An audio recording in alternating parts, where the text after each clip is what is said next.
Messi যখন কথা বলে তখন নাকি স্বয়ং আর্জেন্টিনার প্রেসিডেন্টও চুপ থাকতে বাধ্য হয়। এমন কথা শোনা যেত অনেকবার, তবে এবার চাক্ষুষ প্রমাণ পাওয়া গেল এমনই এক ঘটনা। লিওনেল মেসির এক ফোন কলে মাঠে এসে হাজির আর্জেন্টাইন বস লিওনেল স্ক্যালোনি। শুধু প্রিয় শিষ্যর খেলা দেখার জন্যই আসেননি এই মাস্টারমাইন্ড, বরং যতটুকু জানা যায় আগামীতে আর্জেন্টিনা দলে মেসিকে ঘিরে পরিকল্পনার ছক কষতে প্রিয় শিষ্যর খেলা দেখতে এসেছিলেন তিনি। চলুন এই ঘটনার আরো বিস্তারিত জানা যাক। ক্লাবের জার্সিতে মেসির 10 ম্যাচ খেলা দেখার চেয়ে জাতীয় দলের জার্সিতে মেসিকে এক ম্যাচ দেখতে পারায় ভক্তদের প্রশান্তি দেয় বেশ। কিন্তু সে প্রশান্তি থেকে শেষ 2 ম্যাচে বঞ্চিত হয়েছিল লা আলবিসেলেস্তে ভক্তরা, কারণ ইনজুরিতে যে মাঠের বাইরে গিয়েছিলেন এলেনটেন। তাই জাতীয় দলের গুরুত্বপূর্ণ 2 ম্যাচ মিস করেছেন, তাতে অনেকের মনে সংশয় দানা বেঁধেছিল। মেসি কি তবে ইনজুরির সঙ্গে ইঁদুর বিড়াল দৌড়ের খেলাতে মেতে উঠে শেষের দিনগুলোই গুনছেন?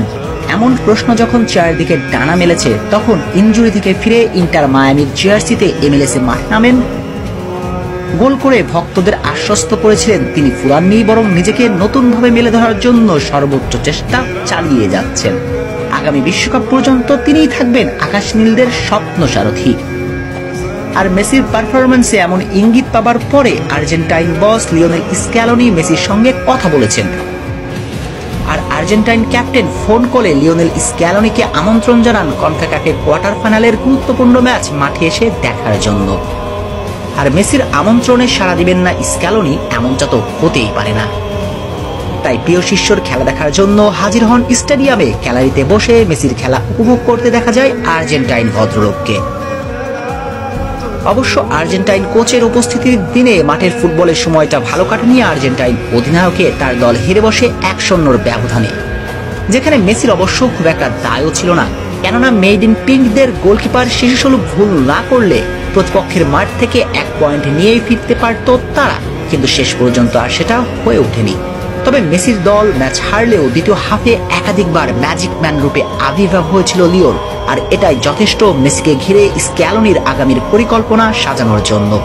কেননা ম্যাচের 73তম মিনিটে যে ম্যাজিক্যাল মুভমেন্ট প্রদর্শন করেছেন লিও, সেটা দেখে বলাই যায় এখনো জাতীয় দলে অনেক কিছু দেবার বাকি আছে তার। অতএব নিঃসন্দেহে বলাই যায় স্পেনের বিপক্ষে ফিনালিসিমা কিংবা 2026 বিশ্বকাপে মেসিকে সামনে রেখে পরিকল্পনা সাজাতে চলেছেন আর্জেন্টাইন বস লিওনেল স্ক্যালোনি, যেটা নিয়ে আর কোনো ধোঁয়াশা রইল না।